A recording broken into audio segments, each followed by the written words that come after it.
see you. Yeah, and I'm afraid I feel very rude not being able to shake your hand. It's one of the things I've really struggled with in this period of social distancing, that we have to sit like this, we can't shake each other's hand, but it is, you're looking rather well, I have to say. Thank you. Thank you. Lockdown fitness exercises? Yeah, well, some of that, yeah, just not too much. I think I've been out 3 times in the last 2 months, but it's been okay. It's interesting as well, though. I'm looking around and I'm seeing all these people here with their masks on, all looking at 2 metre distances. There's hand sanitizer everywhere you look. It's not quite an environment that encourages conversation, but I'm sure we'll have a good one. Well, we've got the fireside going, and we can have ourselves a fireside chat. So, should we get to it? Yeah, let's start. Excellent. Hello, I'm delighted to have this opportunity to have a conversation with Jason Tebb, who has recently taken over as Chief Executive of On The Market. So Jason, I think it's 11 years since we first met, and my recollection is that was at Your Move, and I was facilitating a leadership development program. And here you are now, Chief Executive of On The Market. Clearly it was one heck of a leadership program. It absolutely was, must have worked very well. Yeah, it's been a really interesting journey from since we first met. I look back to when I first started my agency career back in 2001, working for Foxtons, and I look through that progress from a junior negotiator who knew nothing about property at all, right through to working and spending time at Chesterton and then at LSL with the Your Move brand, as you said. And looking at that journey, it makes me realise, A, how lucky I've been, how fortunate I've been, but secondly, the experience that I've built over that time is with agents that are small, medium and large. I've spent time with my own agency as well. As you'll remember, I launched my own brand, scaled and exited that in 2017, and that gave me a whole new take on what estate agency was, learning about the day-to-day challenges that a very small independent has, about cash flow, about market share and building and sustaining that business. And that's been the thing that's really given me the experience I think is necessary now in a role like this. Because in that respect, it is quite, well, you are, I think, the only chief executive of one of our portals who's actually had that frontline estate agency experience. And no doubt that's going to be something that you'll bring into the business as you take the reins. 7 years ago, I actually interviewed one of the founders of On The Market. In those days, it was just plain Agents Mutual. The actual brand name hadn't been established. And being really direct and blunt here, it hasn't really lived up to the ambition that was set at that time, has it? And, or do you have a different viewpoint? And what is, on that basis, what are you expecting to achieve in the next, say, 1 to 3 years? So I think every business will look back on its history and say that they could have done things in a slightly different way. We all need to learn from the past and grow and develop and change accordingly. But I think the business has got to a stage where it's much more than just a challenger startup. We're averaging out at 25 million visits every single month now. Previously, when I've looked back at the stats, that's been a function of marketing spends. So we'd see some really big peaks and troughs when TV and radio ads were run. But that spike element has gone now. So I think we are seeing consistent traffic. We're seeing increased consumer awareness, which is up 10% year on year. So I do think the brand is gaining some inherent consumer understanding, some inherent consumer awareness. And I think therefore the business has strong foundations. The management team over the past 12 months have had to endure, let's face it, one of the hardest challenges, both macroeconomically and in terms of the COVID challenges that we've faced. And they've done a really good job, I think, in steadying the ship. We're in a decent position. We have a stronger cash position than we had this time last year. We have stronger visitor numbers than this time last year. We have a stronger average lead per agent than this time last year. So I think those fundamentals are relatively sound. So let's stick with the consumer bit first, because you mentioned the consumer, which I have to say I'm really pleased to hear, because often one hears from an industry perspective as opposed to the consumer perspective. But look, the consumer can get all the stock that's available on the internet pretty much from either Rightmove or Zoopla at this moment in time. So why would the consumer want to come to a third portal? I want On The Market to be seen as the place for information, education, and dare I say even entertainment in a way that engages with the consumer and brings them back to the site time and time again. I use a phrase internally called stickiness, and I use that a lot. And the reason I use that phrase so much is because there has to be a reason for the consumer to come back to the site for other reasons than just transacting. There's got to be a reason for them to come back and engage with us in our content and therefore engage with our agent. So let's stay with that, because when it comes to the reason, Rightmove has the sort of find you're happy, you know, and it has, let's be blunt, it has the majority of the stock. And it's all about, if you like, the emotional driver. Zoopla is very much the smarter place to search.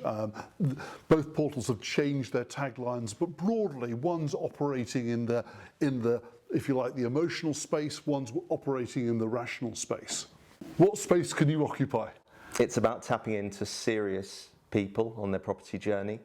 So it's about serious buyers, sellers, tenants and landlords.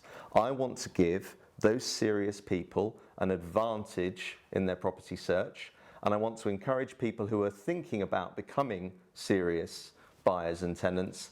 I want to encourage them to engage with the site more. So you're looking to differentiate more by, if you like, the consumer's likely propensity to move as opposed to their casual interest just in general property matters.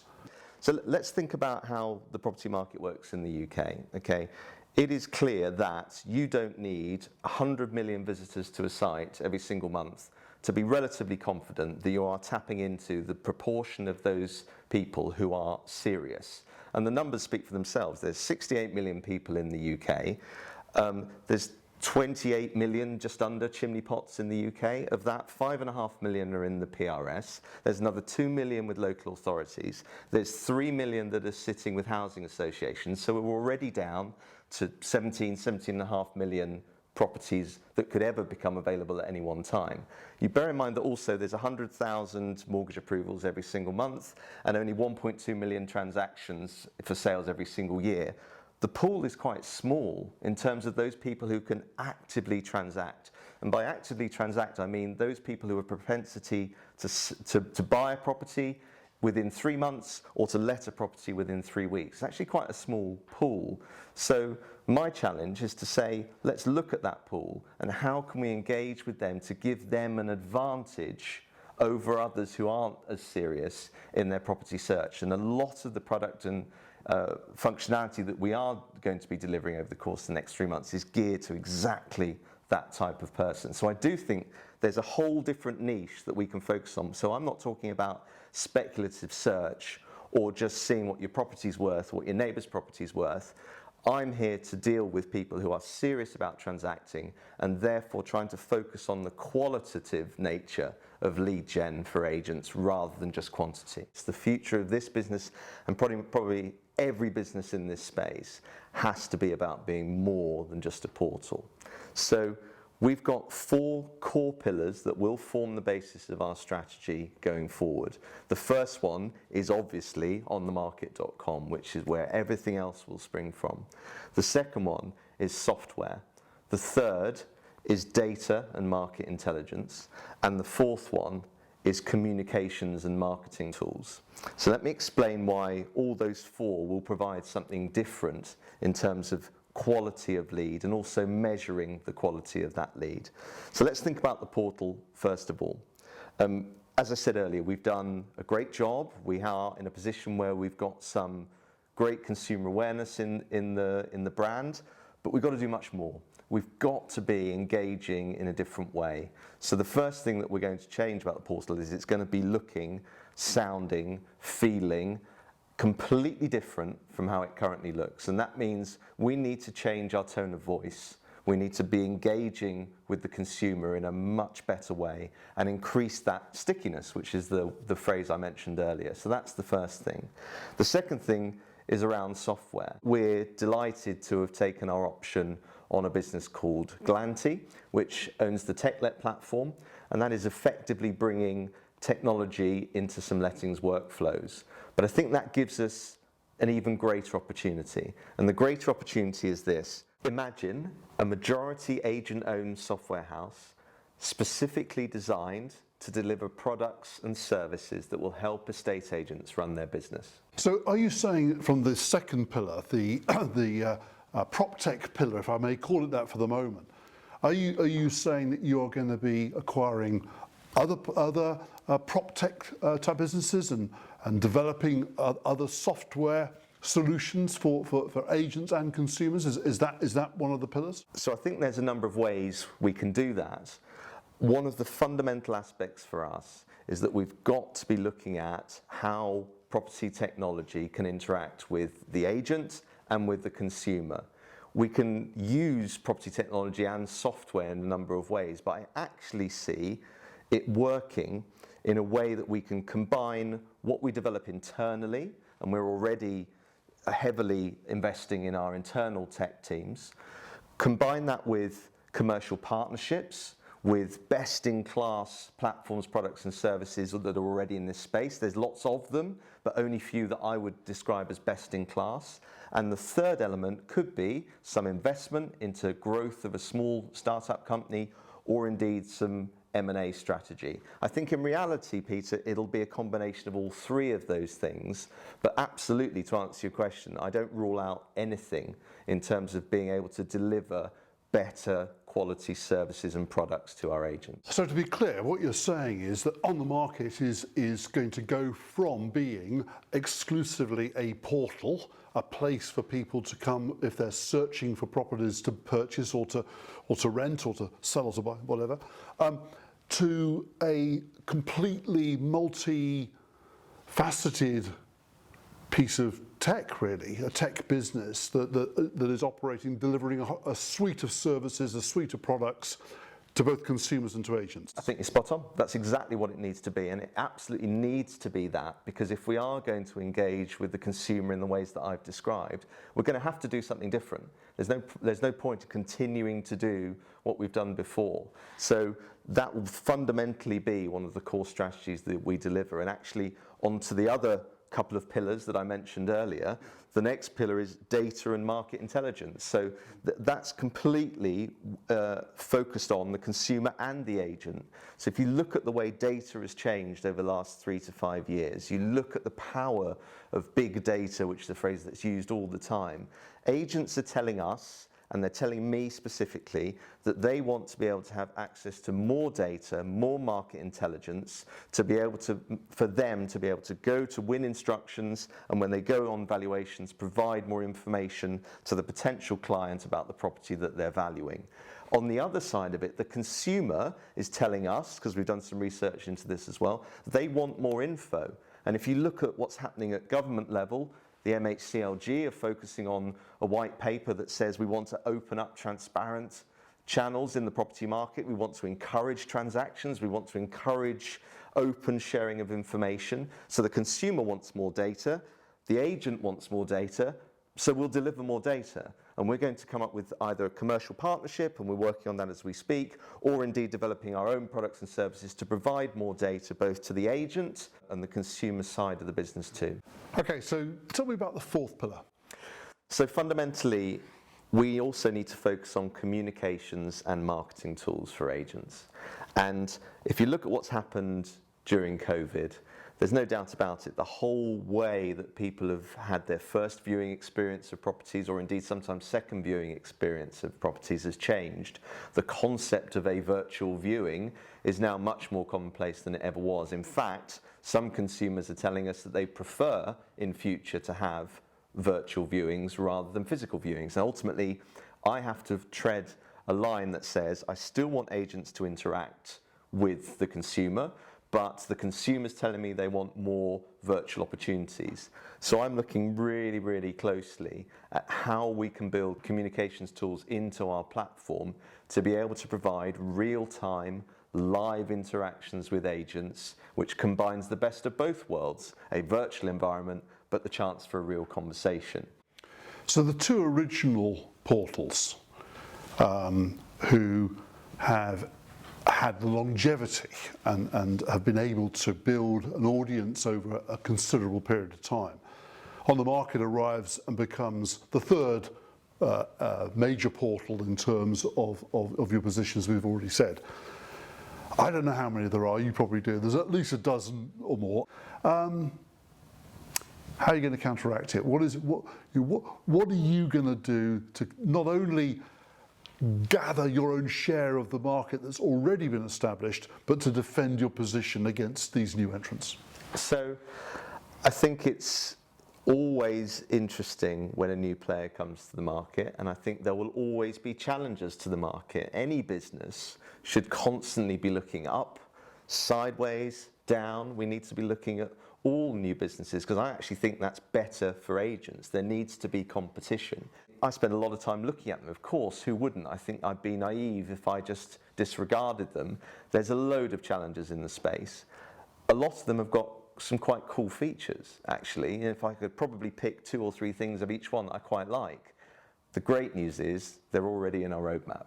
We've already built them, or we've already about to put them into beta testing, or we're already looking at how we can integrate them into our existing product. So none of the things that I've seen worry me or scare me so much that I'm thinking these are game changers. But a couple of the things I've seen in each give me confidence that the decisions I've already made about our roadmap are the right one. Okay, and of course your 4 pillars highlight those things. Okay, so you got the new challenges coming into the market as well. That of course has perhaps created a bit of an advertising war maybe as well. We've seen the latest Rightmove advertisement, particularly geared at renters. God. Please tell me, are we going to see that on the market ad again, or have you managed to strike that from your future communications? I think you can look at a TV creative or any advertising creative, and you can ask 100 people, and you'll get different opinions. That's the whole nature of advertising. What I do know is there are many brands who over the course of a long period of time have taken what was initially a very annoying or irritating proposition in terms of their advertising and made it into a highly successful business. I'm not saying that's always the case, but I can certainly think of brands that have done exactly that. But I think we can all agree, and certainly my strong view is, it's time to change how the brand looks, feels and sounds. I think I've been clear about that, and the advertising creative very much goes alongside that. You may see it still a couple of times. We've got the run to do to finish off our current advertising campaign, and as people will know, it takes a lot of time and significant money to change an advertising creative from one to another, particularly when we're going to do such a large scale change to how it is at the moment. But you won't see it for long, just to reassure you. Okay, so you're going to create some new creative, but seriously, have you got the resources to be able to compete? Because there's some pretty large numbers being bandied around by the new entrant, Boomin in particular, and we know that both Rightmove and Zoopla have very, very considerable resources. Are you going to be able to compete at this time? I think we can. I think it's about how you spend the marketing budget. We're back up to pre-COVID levels in terms of our own marketing spend, but I'm looking particularly now at the digital space and the social space. I think one of the things that I've got out from the agents whilst doing the town hall meetings that I've been having is that they're looking for support, not just nationally with big campaigns, but locally. And I'm delighted to say we've tied up in a relationship with Reach PLC. They are the UK's largest local and national news and media provider. They have print as well as digital. They have titles such as the Daily Express, the Mirror, and very local titles such as Manchester Evening News. Our relationship with them via commercial partnership will enable us to be able to help estate agents to build their market share locally, build their brand presence locally, not just build it regionally, but specifically town to town. And that goes back to the ethos of what I'm trying to do, Peter, is build commercial partnerships, best-in-class commercial partnerships, to make the process of the engagement piece with agents easier and therefore enable more agents to speak to more consumers in the best possible way. A strategy that was utilised quite controversially, I think at the time, was this idea of new and exclusive. How do you see that developing going forward under your tenure? I like the new and exclusive proposition because I like the idea of exclusive or even periodically exclusive content. And I think that consumers are much more used to the concept as well. You think about other channels and other platforms, you think about other industries, we look at the core fundamentals of what an exclusive element is. Many businesses just focus on that exclusive element. Let me give you an example. Take a TV channel. There are multiple TV channels in the UK and around the world. There are multiple TV channels that have the same content. That is their non-exclusive content. Many TV channels have the news. Many TV channels have the weather. They have some national events. They maybe even have some shared national sports events.